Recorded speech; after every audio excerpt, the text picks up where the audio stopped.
Salut les tondeuses, c'est la praline, vous regardez le 14e journal de la F1. Allez, c'est parti!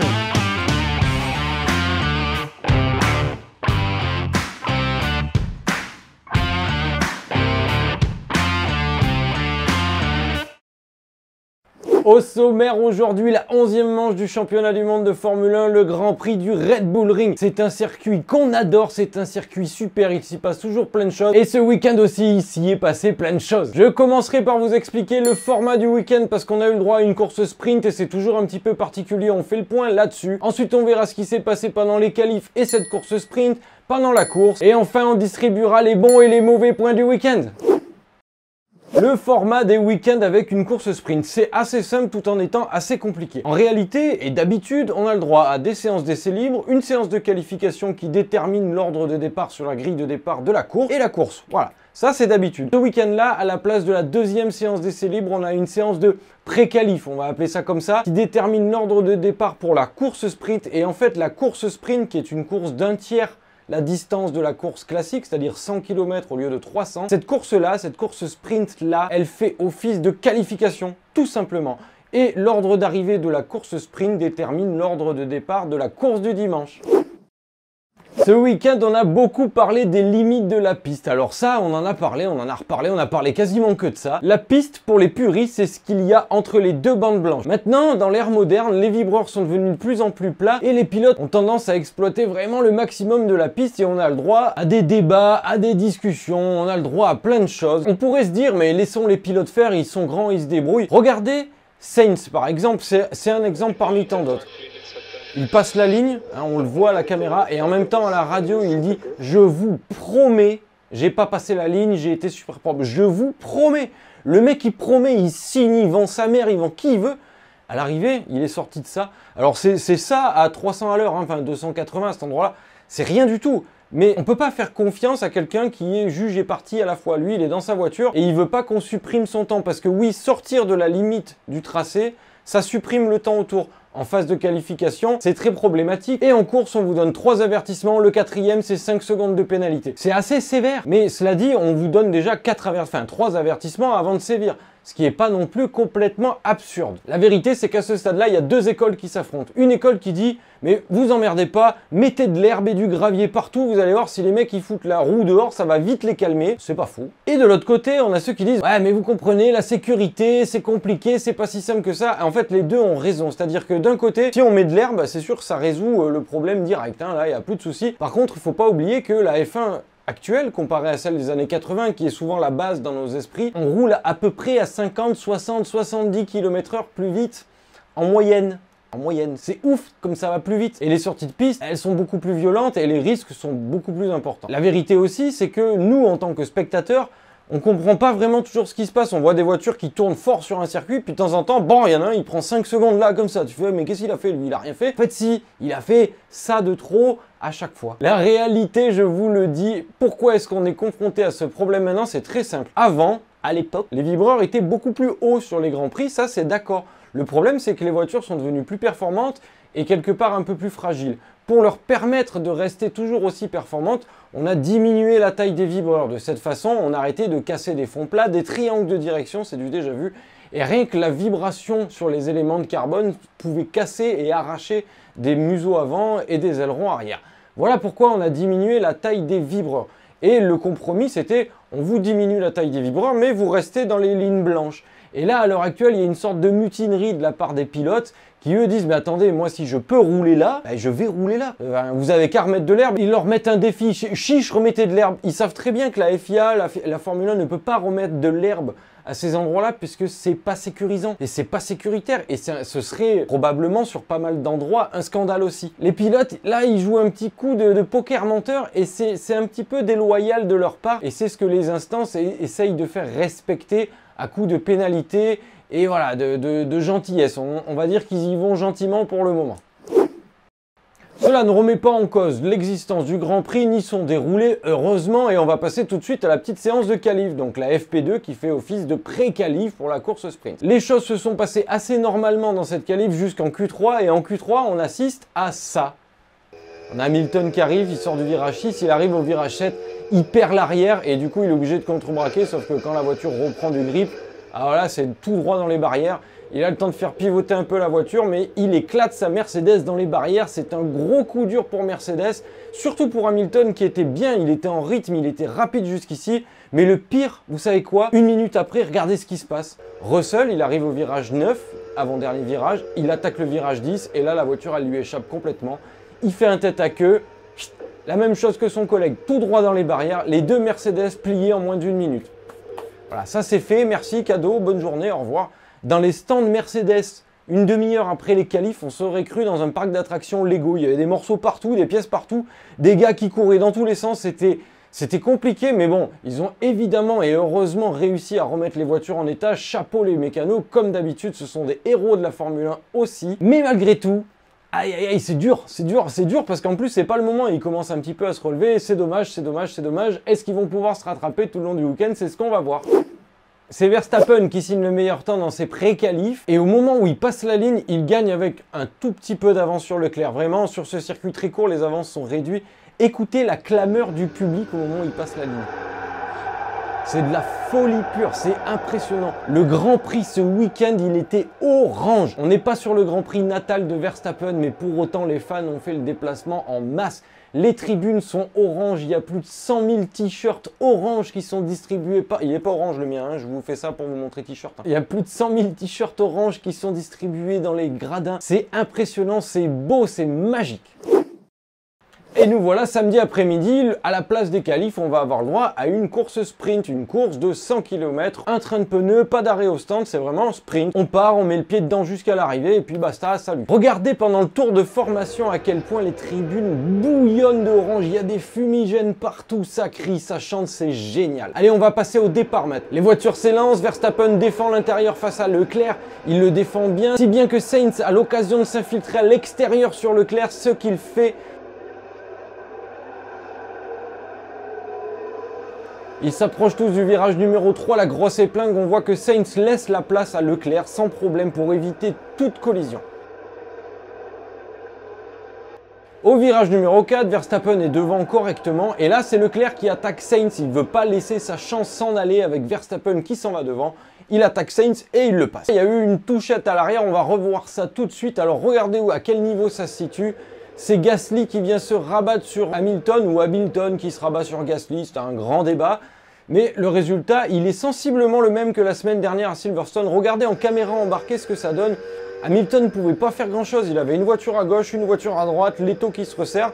Ah, c'est au premier des deux qui allait toucher. Mais il est où Zhou à ce moment-là? Parce que la semaine dernière, il s'était passé exactement la même chose, sauf qu'une voiture était partie sur une autre qui elle-même était partie sur le toit. Heureusement, Zhou se trouve de l'autre côté de la piste et c'est bien comme ça. C'est un accrochage à moindre frais, même si le week-end de Gasly est mal embarqué. Mais Sainz, il veut rien lâcher, la course continue et vraiment, il veut se faire le petit Leclerc. Il est dans un mood où on lui a dit, si d'ici la trêve estivale, tu as réussi à remonter au niveau de Leclerc, ce sera toi le pilote numéro 1 de l'équipe. Et ça, c'est pas tombé dans l'oreille d'un sourd chez Sainz qui a plein de choses à prouver. Depuis le début de la saison, il est considéré comme le numéro 2. Et là, il vient de gagner son premier Grand Prix. Il commence à faire des pole positions. Voilà, on sent qu'il est bien dans ce qu'il fait. Il faut qu'il prouve quelque chose. Il attaque Leclerc, mais Leclerc ne se laisse pas faire. Clairement, il ne se laisse pas faire. Et là, c'est qui le patron? Il le regarde comme ça, il lui dit ça. En réalité, le patron, c'est Verstappen, parce que du coup, vous le voyez plus, Verstappen, vous le verrez plus. Verstappen, il a eu le temps, avec les deux qui se chicanent et qui perdent du temps, il a eu le temps de prendre le large, et c'est terminé, les Ferrari ne reverront plus la Red Bull. Un petit peu plus tard, on a Albon qui essaye d'attaquer à l'intérieur Vettel au virage numéro 6, et là, ça ne marche pas. Mais ça marche pas du tout, ce virage numéro 6, ça peut très difficilement passer à deux si aucun des deux n'y met de la bonne volonté. Là, les deux veulent s'accrocher à leur position, alors ça finit toujours comme ça. À l'arrivée, c'est Verstappen qui finit premier devant Leclerc et Sainz, j'ai envie de vous dire.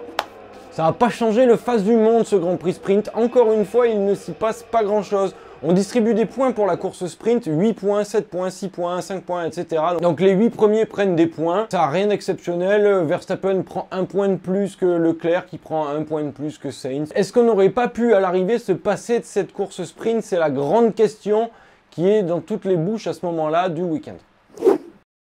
Cette fois, ça y est, on y est, dimanche après-midi, l'heure du départ du Grand Prix. Les pilotes s'élancent, Verstappen et Leclerc prennent un bon départ. C'est Russell qui prend un très bon départ et qui arrive à se mettre à l'intérieur de Sainz. Sainz est obligé d'écarter à l'extérieur pour éviter la collision, mais se relance mieux et passera devant. Au virage numéro 4, c'est Pérez qui se retrouve à la hauteur de Russell, à l'extérieur du virage numéro 4. Et là, eh ben, malheureusement, ça ne passe pas. C'est un petit drame parce que déjà, Pérez, sa course, elle est foutue en l'air. Il a son fond plat qui est éclaté. Il repart dernier. Il fait quelques tours pour la beauté du geste, mais son rythme n'y est plus du tout. Ils abandonnent. Voilà, ça c'est fait, une des deux Red Bull au tas au virage numéro 4. Mais la vraie grosse erreur, c'est celle-ci, c'est qu'avant la course, chez Red Bull, la consigne a été passée aux deux pilotes de ne pas attaquer par l'extérieur au virage numéro 4. Ça paraît pas compliqué, hein. Et pour autant, il n'a pas pu s'empêcher d'y aller. Le virage numéro 4, il est très traître quand on l'attaque à l'extérieur, car il est en dévers, et celui qui est à l'intérieur aura toujours tendance à sous-virer, quoi qu'il arrive. Et ça finit toujours de la même façon, on l'a déjà vu cette année, on l'a déjà vu l'année dernière, on l'a déjà vu les années d'avant et on le reverra même plus tard dans le Grand Prix. C'est donc très dommage pour Pérez qui pour le coup a manqué de clairvoyance. Contrairement à hier, Leclerc arrive à garder le contact avec Verstappen au tour numéro 4, il peut même l'attaquer à ce même virage numéro 4 en se plaçant à l'extérieur, laissant la place de celui qui est à l'extérieur à Verstappen. Et cette fois, Verstappen, il est malin. Il a grandi, on voit qu'il a mûri, il cherche pas à jouer des coudes à cet endroit-là du circuit. Il le laisse passer. De toute façon, honnêtement, il a l'air d'être moins rythmé. Leclerc est resté derrière lui assez facilement. On a donc Leclerc premier assez rapidement dans la course et on voit bien qu'il prend de l'avance. Verstappen n'est pas super à l'aise avec ses gommes. Il faut dire aussi que pendant la nuit, il a beaucoup plu. Le circuit a été trempé par des gros orages qui a nettoyé la piste et a tendance à changer la façon dont les pneus s'use et chauffe. Au tour numéro 14, Verstappen s'arrête pour changer de pneus déjà, alors que globalement, dans l'idée, il aurait pu tenir jusqu'au tour à peu près 25. C'est énorme. Mais il s'arrête et il chausse les durs. Au tour numéro 24, pour moi, il s'est passé une des plus belles choses de l'année en Formule 1 et des dernières années réunies. Regardez ce qu'il se passe au tour numéro 24. On a 5 pilotes roue dans roue. Schumacher, Magnussen, Alonso, Zhou et Norris. Les 5 là se livrent une bataille acharnée à quelques centimètres les uns des autres à 300 km/h. C'est magnifique. La Formule 1, c'est ça.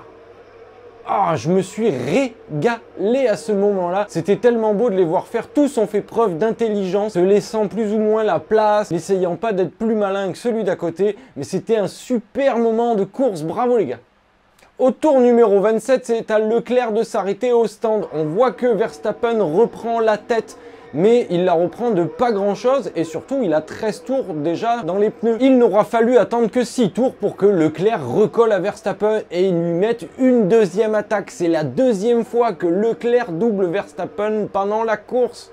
Alors là, clairement, Verstappen, il a aucune chance à ce moment-là. On le voit bien, il manque de traction, il manque de rythme général. La voiture, elle n'est pas à son maximum d'efficacité. On l'a vu dans une meilleure forme. Même si lui, en tant que pilote, ne commet pas d'erreur, la Ferrari, elle va mieux là. C'est pour dire, 3 tours plus tard seulement, il s'arrête déjà au stand pour rechausser un deuxième train de pneus hard, tellement les siens ne tiennent pas. Au tour numéro 40, on se retrouve au virage numéro 4, et encore une fois, le cas de figure de quelqu'un qui veut passer à l'extérieur. Eh ben ça passe pas, ça passe toujours pas, hein. Puis alors ils peuvent le faire 10 fois, ça passera toujours pas, à un moment donné ça finit toujours de la même façon. Charles Leclerc fait durer son train de pneus hard jusqu'au tour numéro 50, 13 tours de plus que Max Verstappen, c'est énorme, ça lui donne un capital pneu neuf énorme. Et surtout, on voit qu'il est en rythme, il n'y a pas de doute là-dessus, Leclerc il est bon là. 3 tours après son arrêt, comme ça devient l'habitude, il se retrouve dans les échappements de Verstappen, et ce coup-là il lui fait une belle manœuvre, une manœuvre que j'adore, le croisé des croisés. Verstappen défend à l'intérieur, lui choisit l'extérieur, il freine tôt, et il décroise pour le redoubler à l'accélération, c'est magnifique, j'adore ça, c'était très bien vu de la part de Charles Leclerc qui n'a pas perdu sa façon de voir les choses et de voir arriver les choses. Quelques tours seulement plus tard, c'est au tour de Sainz de revenir sur Verstappen qui définitivement n'est vraiment pas en rythme. Et au moment où Sainz essaye de doubler Verstappen dans la ligne droite, il se passe ça. Alors là c'est moche, c'est super moche. Une bonne casse moteur à l'ancienne, de la fumée partout, de l'huile, mais plus que ça, du feu, la voiture prend feu très très vite et là, il y a un petit moment de flottement. Les commissaires de piste déjà ne sont pas nombreux, ils sont 3 pélons là, comme ça, il n'y a personne. En plus de ça, on voit le premier gars, il pose un extincteur et le mec se tire. Il arrive, il pose un extincteur, demi-tour. Et d'un coup, il se passe rien, c'est-à-dire qu'il y a la voiture qui prend feu. Sainz, lui, il est en pente. Alors dès qu'il veut sortir la voiture, qu'il lâche les pieds du frein, la voiture elle recule. Donc il est obligé de rester dans la voiture jusqu'à ce qu'il y ait l'intervention de quelqu'un quand même à un moment donné. Finalement, il y a un commissaire qui arrive, qui tient l'extincteur d'un côté et une cale dans l'autre main pour essayer de caler la voiture. C'est le festival du merdier pendant quelques secondes et là on voit les flammes qui commencent à gagner du terrain parce que là on a un moteur très chaud, de l'huile qui demande qu'à brûler, il n'y a qu'à faut que là, là c'est parti. Et bon, alors tout finit bien, heureusement tout finit bien, il réussit à s'extraire du véhicule, mais pour le coup, à mon avis, il y a des choses à revoir au niveau des commissaires de piste. Quelques secondes après, on retrouve Carlos Sainz, non pas choqué, mais dégoûté. Il est déçu, il allait enfin lui aussi pouvoir doubler Max Verstappen et il n'en aura pas eu l'occasion. Après cet abandon, on a le droit à un virtual safety car parce que la voiture peut être évacuée rapidement et ça ne nécessite pas un safety car, même si on aurait tous voulu voir Verstappen et Leclerc se battre vraiment à côté l'un de l'autre. Mais bon, tant pis, c'est normal, la virtual safety car à ce moment-là, c'est ok. Les deux premiers rentrent au stand pour mettre des pneus médiums. On sait qu'on va rallier l'arrivée avec un bon rythme avec ça. Et on se dit, bon, ben voilà, c'est fait. Leclerc a un petit peu d'avance, c'est bouclé. Sauf que, très rapidement, on s'aperçoit que Leclerc a un problème. Et on voit Ferrari dans les stands qui commence à se regarder, à faire oh là là, et là on sait que ça pue. Ce qui se passe, c'est que Leclerc dit, il y a un truc bizarre avec l'accélérateur. Ah ouais, il y a un truc bizarre avec l'accélérateur. Quand il lâche la pédale d'accélérateur, pour la voiture, pour le calculateur de la voiture, il y a 30% de gaz. Alors oui, il se passe quelque chose, c'est-à-dire que déjà pour rétrograder c'est compliqué puisque l'accès à l'embrayage est bloqué de façon électronique pour pas qu'on puisse tomber des rapports à fond de 6. Ça c'est un premier détail. Et en plus de ça, enfin à un moment donné, il y a 30% d'accélérateur tout le temps, quoi qu'il arrive. Pour vous faire simple et pour vous résumer la chose, pour ne pas avoir une pédale d'accélérateur qui marche de façon linéaire, on arrive à casser la courbe en 3 parties. En gros, hein, on a 3 pistes électriques différentes qui gèrent la première partie de l'accélérateur, la partie moyenne et la fin de course. Si une de ces 3 pistes électroniques casse, selon comment elle casse, le calculateur, lui, il la voit activée ou désactivée, ce qui est encore un autre problème. Désactiver, ça arrive, des fois on voit une voiture qui fait brrr, mais qu'il appuie, il se passe plus rien. C'est juste l'accélérateur, commande d'accélération qui ne fonctionne plus. Là, c'est l'inverse, c'est-à-dire qu'en fait, pour la voiture, il est toujours au moins accéléré à 30%, ce qui lui a valu de perdre beaucoup de temps dans les derniers tours. Mais malgré tout, il arrive à s'imposer, il finit juste devant Verstappen, mais c'est largement suffisant pour lui. Et bravo à Charles Leclerc, il avait besoin de cette victoire, c'était nécessaire pour lui comme pour Ferrari. Il arrive à le réaliser sur les terres de Red Bull et ça c'est encore un autre petit exploit, sachant qu'a priori Verstappen et Red Bull étaient vraiment bien partis ce week-end. Sur la 3e marche du podium, on retrouve Lewis Hamilton encore une fois. Il a été performant tout le week-end malgré sa sortie de piste en pré-qualif, c'est d'accord, mais sans ça, ça a bien marché pour lui. Il a été rapide, il a été dans le rythme. Par contre, ils sont pas encore dans le rythme des Ferrari et des Red Bull. Il y a un univers entre Ferrari et Red Bull, Mercedes un petit peu au milieu et les autres. Pour vous dire, Leclerc et Verstappen ont pris un tour au 6e. Voilà, c'est énorme. La différence de rythme, elle est incroyable. Je voulais aussi vous montrer une image qui m'a beaucoup plu ce week-end, peut-être même celle qui m'a le plus plu. Sur le podium, pendant la cérémonie du champagne, on a Verstappen, regardez, qui vient mettre du champagne froid dans le dos de Charles Leclerc. Ah, ça pique un peu. Et quand il se retourne, Leclerc, il pensait sûrement pas que c'était Verstappen. Il se disait que c'était le mec de son écurie ou quoi. Et ils tombent les deux l'un dans le regard de l'autre. Et en fait, il y a un vrai sourire d'enfant sur leur visage à tous les deux. Et je trouve cette image particulièrement belle. C'est rare à l'heure actuelle que des opposants comme ça dans un championnat du monde aussi important ne se détestent pas. Et là, ils se détestent pas, les deux se respectent encore beaucoup et je trouve ça très cool qu'ils puissent encore faire la fête à la fin du Grand Prix quand l'un a battu l'autre et l'autre a battu l'un. Ça c'est vraiment une belle image et c'est ça la Formule 1 aussi.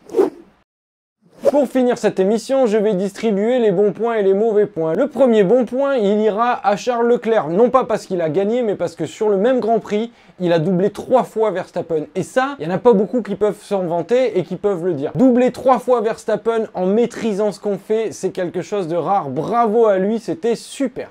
Le deuxième bon point que je vais le donner à Mick Schumacher. Le fils du septuple champion du monde semble enfin avoir trouvé ses marques et c'est cool. Comme je vous l'ai déjà dit, je l'ai suivi dans les catégories inférieures et il a vraiment du talent. Depuis qu'il était en Formule 1, il n'arrivait pas à le montrer. Et là, ça y est, il a eu un déclic, il commence à passer certaines barrières. Il nous a fait une course, mais un week-end entier très solide, très fort. Il finit 6e, félicitations. Pour ce qui est des mauvais points maintenant, le premier mauvais point ira à Ferrari. Ferrari, quand ils font pas des conneries dans les stands, ils ont les moteurs qui prennent feu et ça c'est moche pour l'image de Ferrari. C'est-à-dire qu'il n'y a pas un Grand Prix où on se dit putain Ferrari, bon, c'est les patrons quoi, ils sont là, les mecs ils dominent. À chaque fois, Ça gagne mais il y a des problèmes d'accélérateur, ça gagne mais le moteur il prend feu, c'est en train de gagner mais si, c'est jamais simple pour eux et ça c'est quand même pas cool, donc pour moi c'est un petit carton jaune. Et le deuxième carton jaune du week-end pour moi, et le plus important, ce serait même un carton rouge, ça va aux pilotes de Formule 1. Je les prends tous dans un même sac, je vais pas commencer à faire des distinctions, mais globalement, là, ils jouent au con avec les limites de la course. Ils se plaignent qu'on mette des capteurs, qu'on ne puisse pas savoir à l'avance, blablabla, sur les limites de la piste. Et en même temps, ce sont les premiers à dire « Je te jure, promis, j'ai pas dépassé la piste. Oh là là là, je vous jure, je l'ai pas fait. Hamilton nous a fait le coup pendant la course. 7 fois champion du monde, le mec. » Quoi ? Non, mais moi, j'ai pas dépassé, c'est impossible. Et vieux, on a des caméras et des capteurs laser. Enfin, plus possible que ça, on peut pas faire. Donc si t'as dépassé, le problème, c'est que justement, en marge de l'accident d'Hamilton pendant les qualifs, les pré-qualifs, il y a eu une petite histoire parce qu'il y a toujours des supporters débiles qui sont allés applaudir le fait qu'Hamilton se soit craché. Et sur les réseaux sociaux, on s'est parti à coups d'insultes, insultes raciales et tout. Enfin, des débiles. Et là, les mecs, tous les pilotes, les écuries, les instances, tout le monde a réagi comme un seul homme, et ça, c'est très cool. Ils ont dit, mais on n'est pas dans un stade de foot ici. Ça a été dit par plein de gens. Et à l'arrivée, on a les pilotes qui font du chéquier. Ah non, non, non, monsieur l'arbitre, je vous jure, j'ai pas dépassé la piste. Comme au foot. Donc en vrai, quand on commence à se conduire comme un footballeur, eh ben on transforme un circuit dans un stade de foot. Ça va mettre un moment, il faut que les pilotes en prennent conscience parce que globalement, personne dans la Formule 1 n'a envie qu'un circuit de Formule 1 se transforme en un stade de foot. C'est pas l'étiquette du sport, c'est pas comme ça que se conçoit la Formule 1. Pour vous donner un petit chiffre, pour appuyer tout ça, pendant la course, il y a eu 40 tours de supprimés, 40 sorties des track limits et plusieurs pénalités de 5 secondes infligées aux pilotes. Je veux dire, c'est pas rien, c'est pas juste quelques-uns qui ont fait ci. 40 fois dans le Grand Prix, c'est énorme. Et voilà les tondeuses, cette émission est maintenant terminée. Je vous remercie de l'avoir suivi. On se retrouve dans 15 jours pour le Grand Prix du Castellet à domicile. On va jouer à la maison. Allez, à bientôt!